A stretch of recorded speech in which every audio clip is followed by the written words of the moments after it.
be making some salmon lox bagels. Joel Wiseman and a few others basing this recipe off of salt, sugar, dill, lemon zest, and weigh it down, set it in the fridge 48 hours, drain it out, then may cold smoke it, may not, we'll see. So never had it, never even eaten salmon lox before, so this is gonna be interesting. We're gonna start out by weighing our salmon fillet. Then we're gonna go by 15% by weight of each of salt and sugar. I dressed it up with some lemon zest, thyme, and dill. You can go fancy. You can use some beet puree. I think it's traditional. Then we're gonna weigh it down with another baking dish, and then also weigh it down with your emotional trauma and turmoil, whichever you have the most of.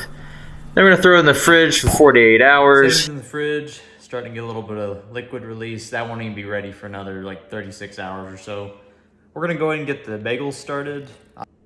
Apologies beforehand. When I downloaded the new iOS 17, a lot of my files got corrupted, so there's some missing footage.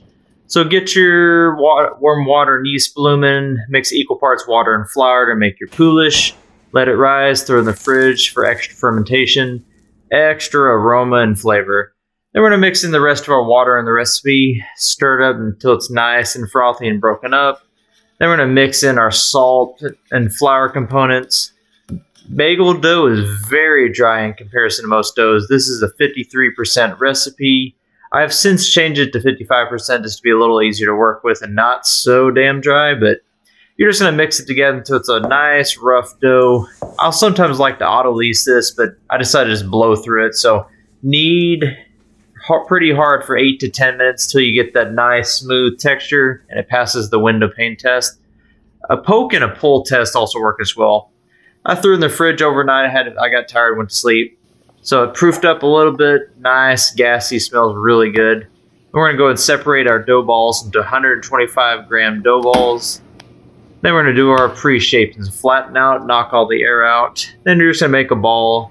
I typically take all sides, fold it towards the center. Then you're going to create some more surface tension and form it up into a nice tight ball. This is just going to help when you're making bagels at the very end. The traditional way would be to roll this out into like a thin disc and then roll it into like a baguette shape. I like to just punch a hole in the middle and spread it out. I am not quite good enough to do the old school method. Then we're going to drop some honey and some boiling water. You can use molasses or barley malt syrup. You want to be extra traditional, but it's real hard to find. Also, some baking soda. The baking soda is going to affect the pH of the bagel skin, which is going to cause all kinds of blisters to form. More blisters is more surface area. Same concept with roasted potatoes. We're going to boil these for 45 seconds to 60 seconds each side. This is going to help gelatinize the starches on the exterior of the bagels, give it a nice sheen, and it's going to help the browning process.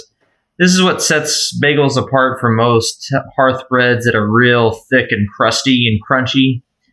So once these have ballooned up a little bit, you don't want to get them too big, so I'll throw them in the oven at 450 to 475 degrees. Kind of have to play around in your oven a little bit. Make sure it's not getting too burnt on the bottom.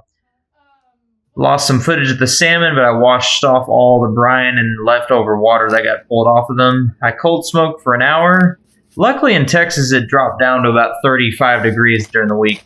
We're going to assemble our bagel, cream cheese, tomatoes, some salt and pepper, homemade pickles and red onions, and a little bit of capers. I have never eaten these before. I personally don't really care for them that much, but we're keeping it traditional. And a nice thick pile of salmon lox. Top with some everything bagel topping. Let's dig in. Before I try that, I have never eaten lox before, so nice little paper thin bite. Nice, sweet, tiny bit of salt, but really good.